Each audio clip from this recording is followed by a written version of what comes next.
within the first few weeks of the keto diet, as Dr. Slayman had explained already, we are going to lose some water weight. Unfortunately, with that water that is lost, we're also going to be losing some electrolytes. It's not only important to replenish these to stay healthy, but also to avoid side effects associated with the keto flu. Electrolytes are needed to control blood pressure, volume, and to keep our nerves and muscles working properly. Some of the 3 minerals that you're going to hear the most about while on the keto diet are sodium, potassium, and magnesium. Unless you have a medical condition that requires you to control sodium intake, it's generally good to consume some extra salt while on the keto diet. If you're fit, you're healthy, you're following a keto diet, you're going to lose some water and some sodium within the first few weeks. For athletes, this can be even worse because they're also sweating out sodium. However, if you're overweight, out of shape, or in poor health, then your body's probably retaining too much sodium. Lack of sodium can cause constipation, headaches, fatigue, even heart palpitations. It's recommended to take from 1,000 to 5,000 milligrams of sodium per day for a typical amount. Good. Sports drinks should actually be avoided because they do contain high amounts of sugar, and even coconut water has high amounts of carbohydrates. Some better sources of sodium are pink Himalayan or Celtic sea salt, not your standard table salt. Broth or bouillon, shellfish, vegetables like cucumber and celery, or salted nuts and seeds. Salt depletion causes a parallel loss of potassium as well. Some common symptoms that patients are running low on potassium are complaints of weakness, muscular cramps, constipation, irritability, or even skin problems. Again, in athletes, low potassium can compromise their lean muscle mass, which will ultimately impact their performance. In some more severe cases, low potassium can cause heart palpitations, irregular heartbeats, or even respiratory distress. It's recommended patients on the keto diet take up to 3,000 milligrams of potassium a day. It can also offset the hypertensive effects of sodium. However, we need to be careful with potassium supplement forms, as too much of it can be toxic. Some good sources of potassium are spinach, avocado, kale, mushrooms, salmon, and green leafy vegetables. Animal protein is also a good source of potassium, but during the cooking process, a lot of the potassium is lost, so it's good to keep some of those leftover juices. At least 57% of Americans are clinically deficient of magnesium. Muscle cramps or eye twitches are likely the result of lack of magnesium. Magnesium is the body's calming mineral, helping us to keep our brain, heart, and muscles relaxed. It's essential for protein synthesis, blood sugar control, and energy metabolism. Intense exercise, lack of sleep, and stress can all deplete magnesium levels. Some signs of magnesium deficiency also include headaches, loss of appetite, nausea, vomiting, fatigue, or weakness. It's recommended we take about 500 milligrams of magnesium at bedtime. However, we can get some of these minerals through foods such as spinach, Swiss chard, pumpkin seeds, oysters, yogurt, or avocado.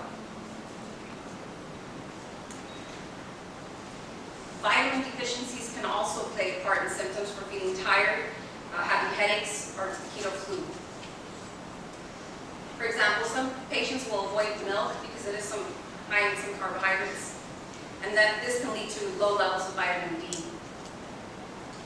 Vitamin deficiency can be avoided though by taking supplements. And vitamin D, which is one of the most important vitamins, is actually often found in patients to be low. It's responsible for regulating inflammation, immunity, sex hormones, and much more. It's vital that we get enough, yet most people won't, even while they're on supplements. And the easiest way to find out is through a blood test. Some signs of vitamin D deficiency are achy bones, feeling blue, and intestinal issues. Some risks of being vitamin D deficient include being over the age of 50, having darker skin, and being obese.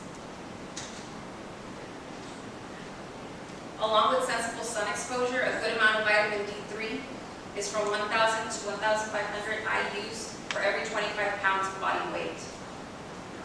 Fat intake is recommended with it since vitamin D is fat soluble. And it's recommended in the morning since night dosages might cause insomnia. Some good sources of vitamin D are salmon, mackerel, 2 large cooked eggs, a handful of mushrooms, or canned tuna. B vitamins that are more commonly found to be low in patients who are following the keto diet are B5 and B7, which are pantothenic acid and biotin. Both these vitamins can help convert food into energy and with the making of hormones.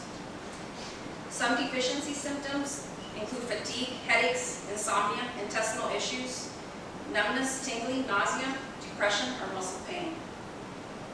Vitamin B5 can be found in lobster, pork, chicken, broccoli, sunflower seeds, and feta cheese. Cheddar cheese and cauliflower have vitamin B7, and eggs, liver, and avocados have both B5 and B7 vitamins. I found avocados to be on a lot of these minerals. They have a lot of nutrients for us.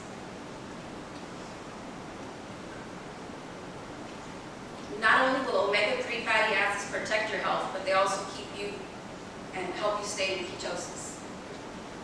They'll improve your health on a high-fat diet.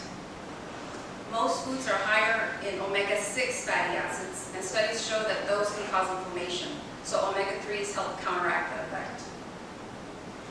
Research indicates that omega-3 supplementation can help improve exercise recovery and stimulate muscle protein synthesis. Omega-3s in conjunction in the ketogenic diet can help lower your triglyceride levels. Omega-3 fatty acids also help with inflammation, brain development, cardiovascular health, and in reducing blood pressure. Unless your diet is high in wild, fatty, well-sourced fish like sardines, salmon, mackerel, tons of leafy green vegetables each day, and grass-fed beef, you probably need some additional omega-3s. It's recommended we get about 4,000 milligrams of omega-3 fatty acids a day. And some foods that also have omega-3s are avocado, walnuts, broccoli, flaxseed, chia seeds, or omega-3 eggs. So Dr. Slater talked a little bit about MCT oil. MCT stands for medium-chain triglycerides. And MCTs are metabolized differently than long-chain triglycerides. MCTs are broken down by the liver and quickly enter the bloodstream where they can be used as a fuel source by the brain and muscles. Supplementing with MCT oil can help people who are on a keto diet because it helps us quickly pick up our fat intake, which increases ketone levels and then helps us to stay in ketosis. It also helps us to feel full. MCT oil can be easily added to shakes, smoothies, or taken by the spoonful. Coconut oil is one of the richest natural sources of MCT. MCTs can also be found in butter, cheese, or yogurt. Taking MCT oil, though, is more concentrated and can be helpful, like I said, for people on a keto diet who are trying to stay full and reach that ketone level. However, you do want to start with small doses. Taking too much can cause nausea or diarrhea in some patients. And 1 teaspoon or about 5 milliliters is a good amount to start with. It comes in the forms of liquid, soft gels, but also in powder. And the powder has been known to be easier on the stomach. Patients with elevated liver enzymes, however, or liver disease, liver cancer, metastasis, should not use MCT oil, but they can still use coconut oil. So, fiber. On the ketogenic diet, many people are concerned about not getting enough fiber because they're avoiding some of the grains that are high in carbohydrates. And even if they're eating vegetables, it's not going to have enough fiber in there. It's going to help lower risk for heart disease, obesity, diabetes type 2, and it's going to help prevent hemorrhoids and lower the risk of colon cancer.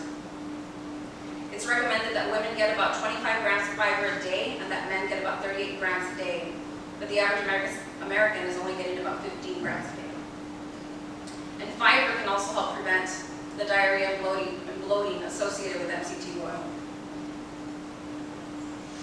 And here's some sources of fiber: psyllium husk, acacia fiber, brown flaxseed, or chia seeds.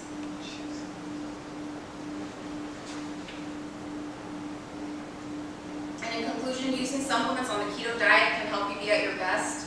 Understanding how some of these supplements can make it easier to know when we need them. While on the keto diet, these supplements can help reduce the uncomfortable symptoms of the keto flu. They can fill nutritional gaps and maximize keto results.